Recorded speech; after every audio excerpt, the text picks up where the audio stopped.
Hey guys, you're watching Halborn Flash Videos. I'm your host Arabdha, and today with us we have got Quasar. Valentin, thank you so much for joining us. Tell us a little bit about yourself. Yeah, thank you so much for inviting me. Hi, everyone listening in, watching in. My name is Valentin. I'm 23, but I've been in crypto since I'm 16. So even though I'm not that old, I feel like I've been in crypto for a really long time.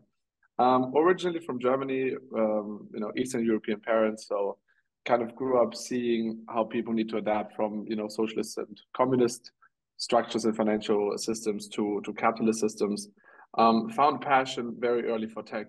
Played competitive Counter-Strike, Global Offensive in Germany. Got a hand injury. Immediately found out about blockchain back then, and then from that point on, just kind of went down the rabbit hole.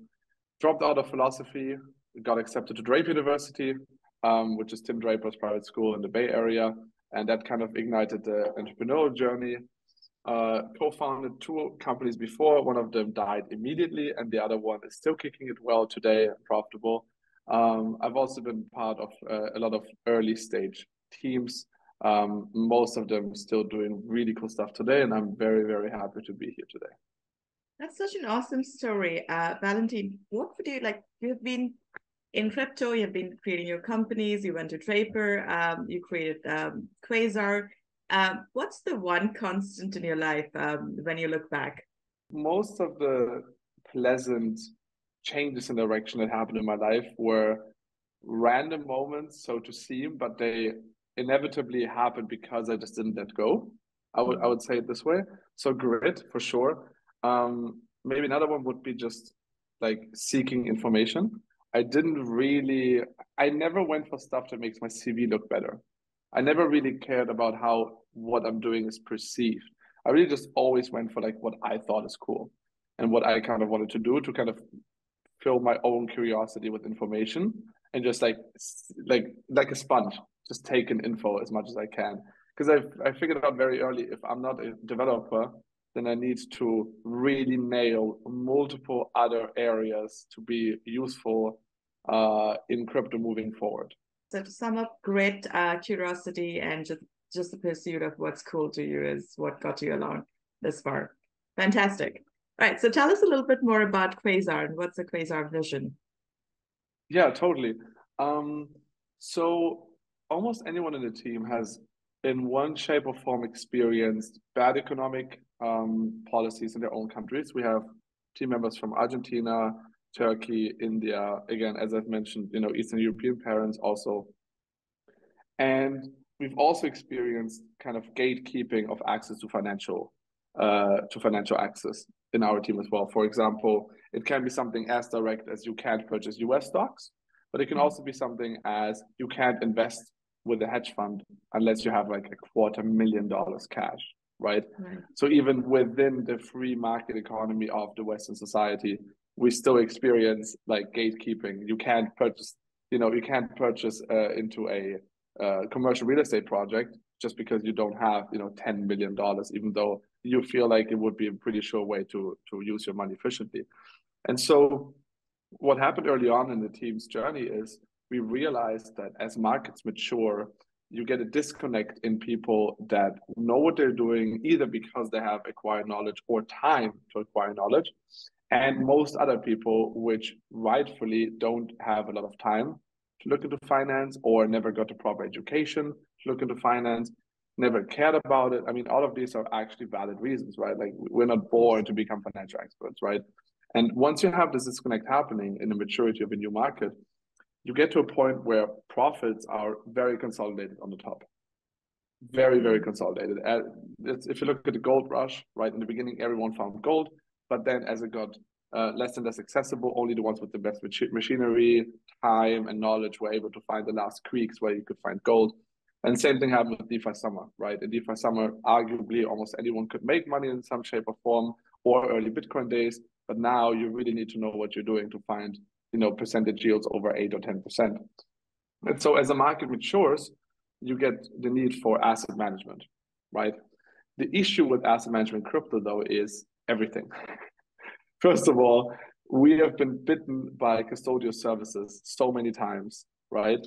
the old mantra, not your keys, not your coins, you hear it less and less, even though it becomes more and more important by the day, right? I mean, Celsius, 3AC, FTX, Mt. Gox, it doesn't even matter. There's been so many cases of you trust someone, you get bitten in the ass in crypto, that it's actually not even it's not even funny anymore how often it happens.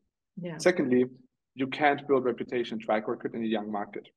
Why would you trust someone that can only show, oh, look, I made 300% last year, but you don't know if they're going to continue doing that? Versus you go to Wall Street and there's a guy, he's 60 years old, and he can show you 40 years of track record, right? Like he's been managing assets for 40 years. And so, thirdly, you also don't have, until recently, any regulatory chance to enable sufficient and proper asset management in crypto. Globally, asset management is like a third of the entire market. Like you have to kind of $40 trillion of global value is asset managed. In crypto, the percentage is 3. And there's no wonder why it's 10 times less. Like I completely, this is not surprising number to me at all, right? So the goal is, okay, but we are building this new market, which is, you know, arguably a technocracy, because if you can't read code or you're not a good dev, you're kind of, you know, at the mercy of what the code says, then you have this very clear need for asset management, but in a way where we embrace and use all the benefits that crypto has given us recently. And so, very simply said, Quasar's mission is to connect global depositors with professional strategists. That's the one sentence pitch. Right. Anyone globally should be able to invest alongside people that know what they're doing. The goal, though, is number one, can't be custodial, right? Because at that point, might as well just go to a centralized exchange. It can't be controlled by that one person. So it needs to be checks and balances of the strategy. And it needs to be essentially, you need to have a framework to offer these strategies, which we call vaults, right? It's not a new term. There has been vaults in crypto. But if anything, a vault is just an asset basket. So it's more like a fund, right? And if people ask, well, what can a vault do? I mean, what can a fund do, right? You can invest solely into bonds, or you can 100x leverage on 2-day options, right? Like the same philosophy applies to vault. It can be anything from an index strategy all the way to some leverage yield farming, right? And the entire thing we built on is the Cosmos tech stack, but mainly IBC. So when I explain Quasar to people in crypto, I usually start off with the tongue-in-cheek joke that we're trying to be Switzerland of crypto. And then I always get the question, oh, so you want to hide money? To which I say, since 10 years, you can't do that in Switzerland anymore. The point mainly is the neutrality. So, you know, not being in any allegiance. I'm going to get to that in a second, because that's going to get very important. And it's the best place to just put your money to work into what you believe in. Those are the 2 things of Switzerland. And very secure. Very, very secure. That's kind of the third thing. Why we are in this podcast and why we are clients of yours. And so the only bet that we truly do, the only big bet that we are saying, this is what we believe in, is that IBC is going to be the transport layer for all blockchains in the future. It's going to be the communication standard for all blockchains in the future. That's the only kind of bet we're doing, because with IBC, you have a chance to do protocol native cross-chain transfers, which means you don't need, you know, multi-sig bridges or any other form of bridges causing synthetic tokens.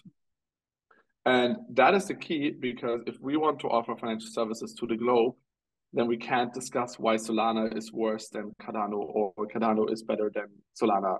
And, you know, the ecosystem maximalism is a very old philosophy that I don't believe in anymore. If you go on a website, do you care that it's going to tell you this website is hosted by Azure in Sweden? Actually, sorry, hey, we are hosted proudly by AWS in France. What you care about is how fast is it loading? Is it giving me what I need? Is my data safe? Right? You care about the value propositions for you.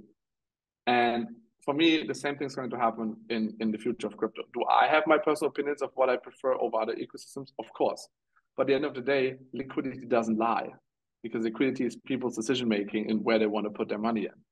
And we just have to make sure they can put their money into whichever ecosystem they prefer, right? Going back to the Switzerland example, that's totally up to them. We are not making that call. And with IBC, we enable everyone to deposit into any IBC-enabled ecosystem through one platform with no no opinion on our side whether you're doing a good or bad job at it. No, that makes total sense. I am a big fan of IBC as a use case in general, so I resonate with everything you said over there. And speaking of IBC, I can see that that's probably why you chose Cosmos. But if we get a layer deeper into it, are there any other features or reasons why you went with the Cosmos ecosystem? Totally. So I basically get two reactions when I say we're in Cosmos. The first one is, what the hell? The second one is based and very nice. Mm-hmm. To target the first one is valid because Cosmos does not have a big TVL number, right? Cosmos is not incredibly huge. The second one is valid because the app chain thesis makes a ton of sense for our specific use case. Now I'm going to go out on a limb, even if not everybody in Cosmos agrees, and say that I think a lot of use cases don't need an app chain, but for ours, I think it's a very natural fit. Why? And what is an app chain, by the way? An app chain essentially means that for one dApp, you essentially have one chain, which sounds ridiculous. And if I would have told myself 3-4 years ago that I'm going to build a product and we're going to have our own chain, we'd be like, yeah, sure. Like, keep dreaming, Val. That sounds fun. Yeah. But the reason why it makes sense is the sovereignty aspect, right? Going back to Switzerland, the independence aspect, and owning the entire tech stack personally allows you to define everything to your use case. If you're trying to pitch a serious asset manager to invest into, to manage assets on ETH, and you tell them, okay, so first of all, the cost of execution, which is, referred to how much it costs to do a trade, is going to be anywhere between $2 to $200, depending on day, time, whether or not you get lucky with an NFT drop happening at the same time or not, right? It's very, very crazy to tell someone that, right? It's very unpredictable. And so having your own app chain, we can tweak basically any setting and make cost of execution predictable and cheap. So that's a big benefit on top of that. Another benefit is that you want to start with one use case, scaling up, and then horizontal. I think too many crypto projects are trying to do everything at the same time. It never works, right? Because they look at Google and they think, well, Google does everything. Yeah, but they have been doing only search engine for like 15 years. Yeah, that's true. Right, and then they scaled. And in Cosmos, you want to find kind of the most easy to grab niche when you scale up, which in Cosmos we have because liquidity is incredibly fragmented and DeFi is very young, which means that we have first movers advantage on allowing people easier access to it because it's obscured, complicated. You have multiple chains, right? Like you have multiple wallets. Yeah. And IBC, I don't think should be something humans interact with, which right now they have to. So because we have a complicated market that's young, fragmented, and spread out, all of these things are exactly issues and pain points that we address as a chain. So it's very natural for us to start in Cosmos. Okay, that makes perfect sense. We talked a lot about the Quasar vision, and you guys are definitely targeting financial freedom and sovereignty and everything else that you just discussed, which all sounded like valid use cases. As a retail user, how do I go ahead and use Quasar, and what are the top benefits for me? There's one answer for Cosmos people, and there's one answer for non-Cosmos people. For Cosmos people, the answer is very simple. Automate everything you're already doing, right? Like once per week, you have to go into 3 different chains, restake your rewards, or re-LP your pool rewards. Like you have a lot of actions that you keep doing every week. Just automate them. Use Quasar to automate them. Very simple. Our smart contracts don't have private keys. So, it's as non-custodial as using your own wallet. For non-Cosmos people, I would say if you believe in the IBC vision, one of our first products, which is going to launch very soon after this airs, is our staking index, which essentially allows you to hold not all, but most native assets in Cosmos while they're staked through one deposit. So you deposit once into our vault and suddenly you hold the IBC ETF. But you don't hold synthetics, you hold literally the staked assets on their chains. So you can redeem all of them if you want in one go. You can get all the original assets in one go.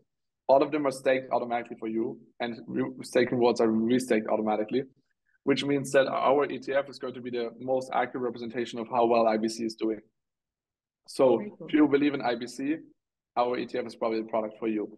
The reason why it's not Atom is because there is a naming issue and people think that Atom is the ETH of Cosmos. It actually isn't. I'm sorry to say this. I hold Atom, but the use cases are very limited. There's basically, at least at this current stage, there's updates coming, but there's very little use to Atom, to be honest. And so you can't just buy it and expect to buy the commodity that Ethereum is. Like, all gas fees paid in it, all settled on it. It isn't. We are all app chains. So there's basically almost not, there's only a small chunk of all of IBC happening on Atom. So that's why you need the ETF. Another use case is in the future down the road, if you want to, invest your money with people that know what they're doing, or you want to invest into vaults that do basic smart strategies. So let's say you pick 3 or 4 people to believe in, and you just let the vault swap between them depending on where the rewards are higher, right? So you can kind of just automate to a small basic level kind of what you want to do with your assets. And then again, even more down the line, it's specifically automating your asset management. So the goal in the future is that you basically just build super basic scripts just using building blocks to kind of create multiple flows of what you want to do with your assets. The benefit is the goal is to consolidate all your digital assets on one platform, but they're all the native assets. You're just controlling them from one platform. The goal is to consolidate financial products of any kind, whether I agree with them or not, right, onto one platform. And the goal is to make the user experience of crypto as close to Web2 as possible. It's actually very well explained and definitely made me understand that quite well as a retail use case.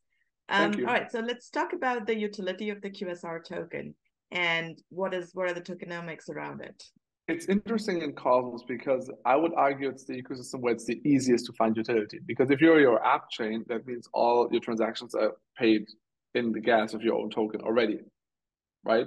So just from the baseline, you have one more utility than ETH tokens, which is governance and settlement and security. On top of that, you have a third one, which is staking security, right? So we secure the chain with Quasar tokens. You vote on governance proposals with Quasar tokens, which means you have control of the treasury, and all fees and transactions are paid in Quasar tokens. So that's kind of the 3 baseline ones. You're going to have to look up some Quasar tokens to create a vault. There's going to be a permissionless vault section where essentially everyone can create a vault. But because there's no oversight on our end, we're going to put it on a different front end. And we also want to make sure there's no spam. So there's a lockup that you need to do in Quasar tokens, like a sort of deposit to create a vault. The treasury that we're going to have, the goal, it's all I'm saying, by the way, is subject to governance, right? We can really just propose what we plan on it, but the goal is to diversify the assets to the actual assets that our deposits flow into. So we're going to be in this very interesting situation where protocols don't hate us because we don't fight for TVL and we're not stealing the TVL. We're fighting for AUM, right? Assets under management, which no one is fighting for right now. So like it's a very empty space because the deposits we get, we all send them to the destinations. So we actually help other protocols. So the goal of this symbiosis is also to own stake in the other protocols. So the treasury should be a diversified asset basket of our biggest destinations, you may say so, like an airport that holds the exchange currency of the most flights going there. So you can offer users either a way to purchase those assets or to vote on governance proposals on the other chains, right, to represent Quasar's needs. And also obviously participate in the upward success if there happens to be one in the protocol level as well. And it's also, I believe in incentive alignment and, having skin in the game. So if we are becoming an asset management platform that's trying to be neutral, we should probably hold a lot of the assets that we are also managing in our own treasury. The one thing I would mention, which we are working on right now, I can't promise when it's going to go live, but the goal is for all vaults or funds to be completely independently governed of the chain. So Quasar token holders should not have a say in what happens in strategies. And that's the super important abstraction, because at that point, you can actually invite professional asset managers because you just take out one of the biggest risk factors for them personally, which is outside governance, right? You still have inside governance of people to deposit, which is right how it should be, but you don't have outside governance of people that don't have skin in the game voting on your proposals. Because that's usually, not to go on a limb, But even our politics, it's always the issue if incentives are not aligned and you don't have skin in the game voting on what happens. That always causes issues. So we're abstracting that away. Yeah, I'd say those are probably like the starting points. There's obviously a couple more ideas, but I don't want to mention them today because, again, subject to governance and making sure that I don't do false promises. No, fantastic. That definitely helped get a bigger picture on the tokenomics of it. So where is the product roadmap at? Is the mainnet launch coming up anytime soon? I'm glad you asked. When you see this interview airing, mainnet has been live for either a couple hours or 1 or 2 days. So you can actually check out our mainnet at that point. It's going to be quasar.fi, probably linked in the description, everything. And then you'll be able to use our mainnet. We are not launching the token with mainnet. So we're currently working out ways how people can use the chain when we for us to pay for gas fees. Like there's a couple of things we're thinking of. But essentially, you're going to be able to deposit into LP positions in osmosis, managing them from our chain. We've had our testnet live for many months now. We've been in the last version, which is a public version, for a month at that point. And we've had actually the first time ever in crypto, LP position managed from one chain to another in a decentralized way. So in our testnet, we've proven that the concept works because you deposit on our testnet and then our smart contract sends it to another chain, deposits it, and manages that position. So you can withdraw it back and redeem the profits all from one chain without a bridge involved. Fantastic. Very excited for the mainnet as well. What has your security strategy been like, and why work with a cybersecurity firm like Halborn? So I think, again, right, talking about the app chain thesis, how it's a very clear fit for us. I think having a good security partner is a very clear fit for us. Going all the way from, many assets being managed from our chain, which quite frankly, I started not using unaudited crypto products anymore, period. Like I have a hard stance on that. If you go to, I think it's Rect headquarters, I think it's Rect.hq, maybe they changed the domain, but if you go on Rect and Leaderboard, you can see the biggest hacks that ever happened in crypto. And the amount of unaudited is actually stunning. I think it's like 85% of the biggest hacks have all been unaudited. And so considering that for most of the team, including myself, a big chunk of our net worth is in Quasar tokens. And given that we're trying to build something here that lasts for years to come, right? This is like, my goal is not, if I can like have a lot of money here, but like it dies in 2 years, or like not that much, but it survives for many, many years to come, I'd always pick this side. And because we're trying to build something longevity, which, call me crazy, but I think this could become the backbone of all digital asset management if the IBC thesis works out. Then in that future, we got to be bulletproof because we're going to have people targeting us. We're going to have hackers coming our way. I have a lot of friends in the crypto space in many leadership roles, and behind the scenes, it's happening, right? There's more and more happening, more attacks happening and coming, even in conferences, right?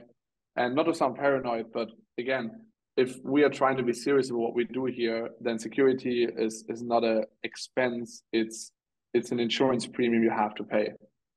And so that's how we think about security. It's a very, very natural fit for us. All right, I love that sentence. It's an insurance premium you have to pay.